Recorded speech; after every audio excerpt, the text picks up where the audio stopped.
Still struggling to achieve desired band in IELTS or PTE?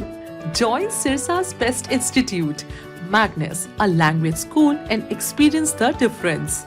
Ample amenities like finest infrastructure, experienced faculty to clear your doubts, flexible timings for students or employees, desired band assured within time as well as weekly mock tests. What are you waiting for? Book demo class today. Magnus Immigration and a Language School. First floor, Lal Koti Wali Gali near Domino's, Sirsa. Call now 700-967-0313. आज mission 2024 शुरू हो चुका है। Mission 2024 का मतलब है कि सन 2024 में हमारे लोकसभा के चुनाव भी हैं और हरियाणा प्रदेश के असेंबली के चुनाव भी हैं और इसके लेकर के सभी राजनीतिक दल अपनी अपनी तैयारियां कर रहे हैं। हमने भी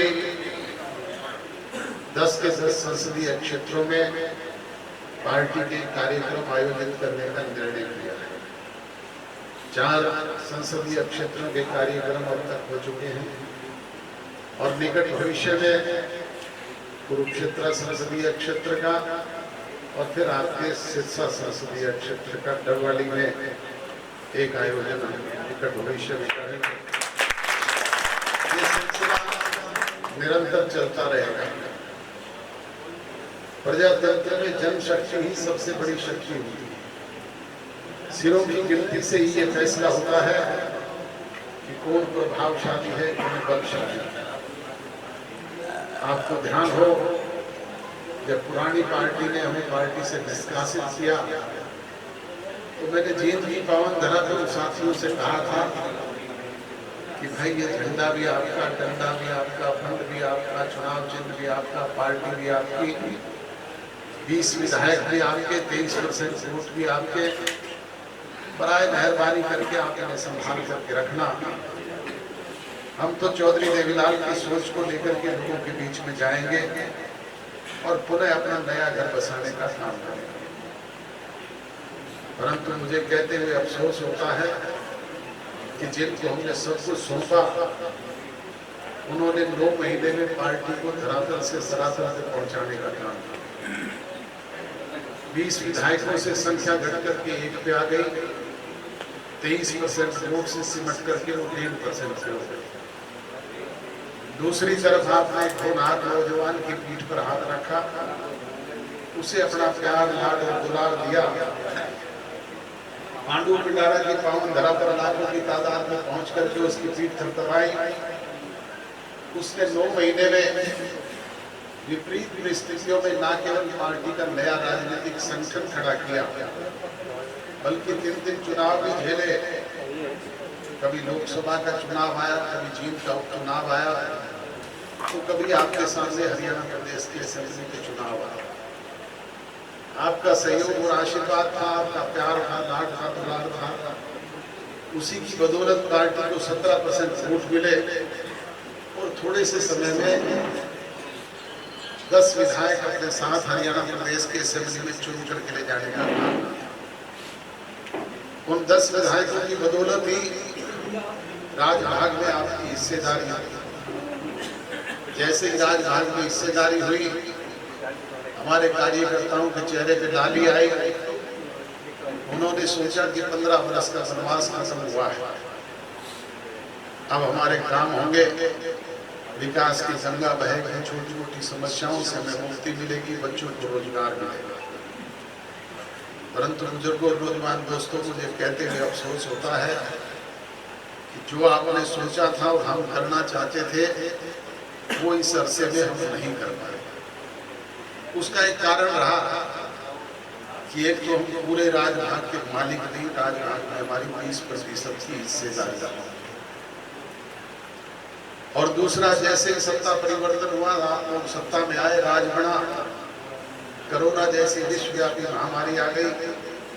कभी पहला फेज, कभी दूसरा फेज, कभी तीसरा फेज, निरंतर 2 साल तक यही चलता रहा। उस कोरोना की वजह से 2 साल हम चाचर के भी एक दूसरे से मिल नहीं पाए। और जब तक जनप्रतिनिधि लोगों के बीच में जाकर के बैठे नहीं, उनकी समस्याओं को जाने नहीं, समझे नहीं, तब तक उनका समाधान भी नहीं हो पाता। और उस कोरोना से थोड़ी बहुत मुक्ति मिले तो ये किसान आंदोलन चल पड़ा। जगह जगह किसान भाई टोल प्लाजा पर, दूसरी जगह पक्के मोर्चे लगा कर बैठ गए। कानून बढ़ाया केंद्र की सरकार ने, लागू करवाने का काम किया सांसदों ने। ना हमारा कोई सांसद था, ना केंद्र की सरकार की भागीदारी, परंतु जगह जगह जो किसान भाई टोल प्लाजाओं के धरने देकर के बैठे थे, वो रोजाना एक ही बात कहते थे, दुष्यंत चौटाला इस्तीफा दे दे, सरकार से अलग हो जाए।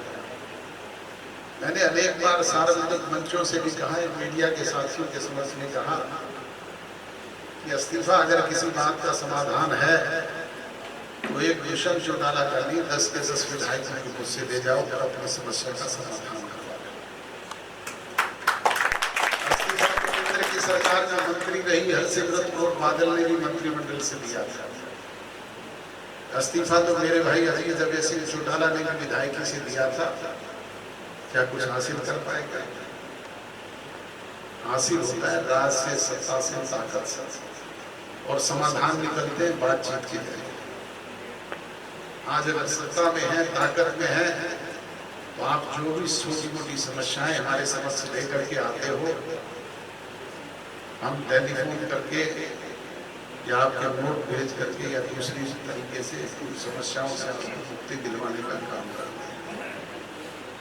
और जैसा अभी वर्मा जी आपके बीच में कह रहे थे कि 16 सर्जिन कल ही आपके बीच में एक तरफ से गाड़ियां आने की मंजूर की, तो अगर ये ताकत है तो इस तरह के काम निरंतर आपके बीच में होते हैं। सरवजीत जी ने बताया भी, दवाड़ी हल्के में कोई भी ऐसी सड़क नहीं है जो कंप्लीट ना हो। वही कह रहा हूँ, कोई ऐसी है ही नहीं जो कंप्लीट ना हो। निरंतर ये विकास का सिलसिला जारी है।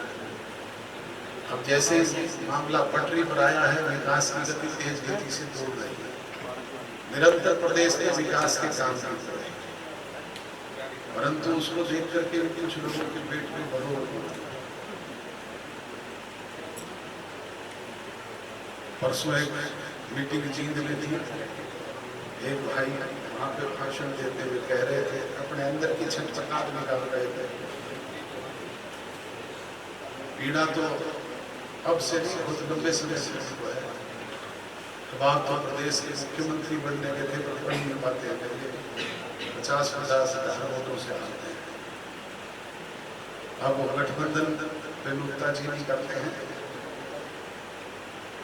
नुक्ताचीनी ही करते हैं। गठबंधन तो दुष्यंत चौटाला और अमित शाह के बीच में हुआ है।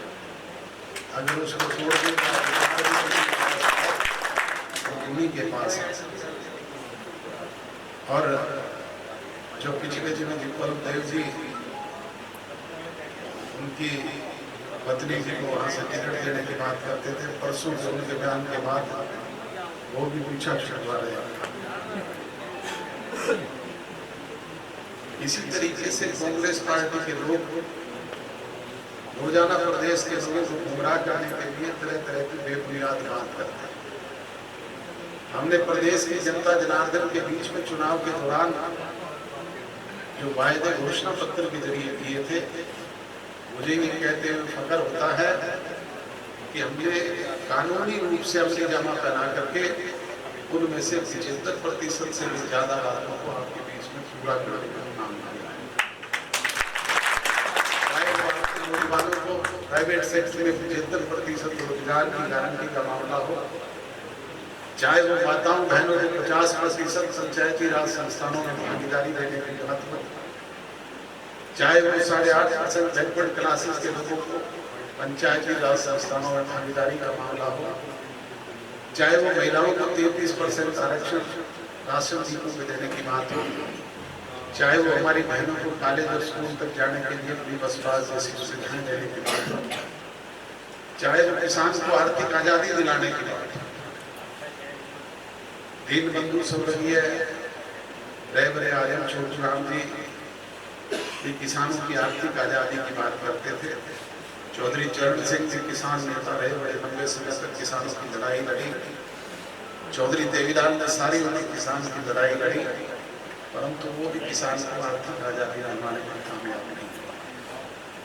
आज मुझे ये कहते हुए गर्व और फख्र होता है कि आपके इस इलाके में संघर्ष के बलबूते पर किसान को आर्थिक आज़ादी दिलाने का काम है।